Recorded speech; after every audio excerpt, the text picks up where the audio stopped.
E hoje nós vamos falar a respeito da negação. A negação é um estado mental, é um mecanismo de defesa da mente. A mente, ela se defende com vários tipos de mecanismos de defesa. A ideia mental é ficar mais seguro, é não sofrer mais do que já estou sofrendo. Então eu observo, eu não quero encarar aquela realidade. Isso é uma das fases da recuperação, isso está no livro azul, isso está em outras literaturas também. Nós temos a tendência a fingir e racionalizar algumas coisas que não estão dentro de uma coerência real. A negação, ela nunca anda sozinha. Ela sempre vem acompanhada de racionalização, justificação, culpa, vergonha, desleixo, isolamento, vitimização. Ela sempre está acompanhada de outras ramificações. Então, para eu negar o problema que eu tenho, é muito mais fácil do que eu enfrentar ele. É muito mais fácil do que eu partir para um novo, igual eu estava falando, um paraíso desconhecido. Um paraíso desconhecido é mais difícil eu ir para lá e é mais fácil eu voltar para um inferno conhecido. Que coisa incrível. É o cérebro. É o cérebro que só conhece aquele caminho, aquela rota de fuga.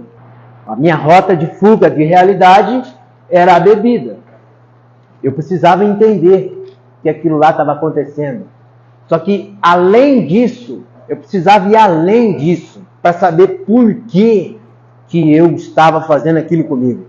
Então, comecei a visitar os lugares na minha mente onde eu, com a sinceridade e honestidade, respondia as perguntas mais terríveis que eu estava fugindo a todo tempo. Por que você faz isso? Da onde veio isso? Qual que é o sentido de você estar procurando a morte por conta-gota? Então, eu tenho que responder isso aí, cara. Eu preciso de respostas sinceras, com honestidade dentro do meu coração. Porque a negação, ela faz parte desse processo. E não só para quem usou álcool, droga, quem viveu nessa complicação. Não é só gente que sofre com isso, não. Tem uma psiquiatra, mas ela foi a pioneira assim, a estudar as fases do luto.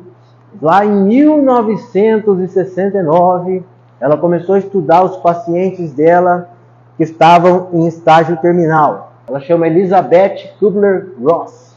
São as 5 fases do luto que essa psiquiatra diagnosticou.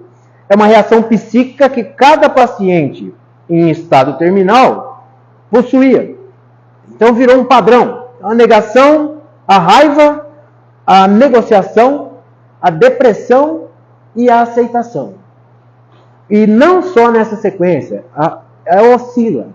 Você às vezes está na negociação, às vezes você está com raiva, às vezes você está negando, às vezes você está depressivo, às vezes você aceita, aí depois volta tudo de novo. Isso é um período de adaptação da mente para aquela realidade que eu estou enfrentando. Isso acontecia tanto com a pessoa que recebia o diagnóstico, quanto familiares. Nos mesmos processos. Isso pode estar sendo repetido na sua mente constantemente. Isso faz parte também de outros processos. Vamos supor, o cara que trabalhou 30 anos numa empresa, de repente o RH chama ele lá e manda ele embora. Ah, não acredito. O cara falou, louco. Como assim? Não, eu?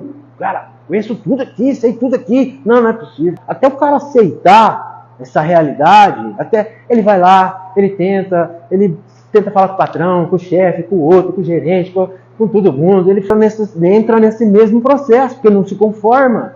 Eu não me conformo com aquela realidade que está sendo apresentada. Então isso também pode acontecer em relacionamento, término de relacionamento. Né? A pessoa, quando tem que se aposentar. Você já viu aquele senhorzinho que cuida de roça? Você tira a roça dele, caminhão, tirou o caminhão dele, acabou a vida dele, cara. A vida dele era aquilo. Você tira, se perde. não sabe por onde começar de novo. Ou o cara que saiu do emprego e agora ele precisa entrar em outro emprego. Apesar dele ser bom, dele ser competente, ele já está velho demais. A empresa não quer. A pessoa quer gente mais jovem e tal, com outras cabeças, não sei o que lá. Pô, mas eu tenho não sei quantos anos de experiência. Pô, não me conformo. O luto, ele sempre surge quando uma fase da vida chega ao fim.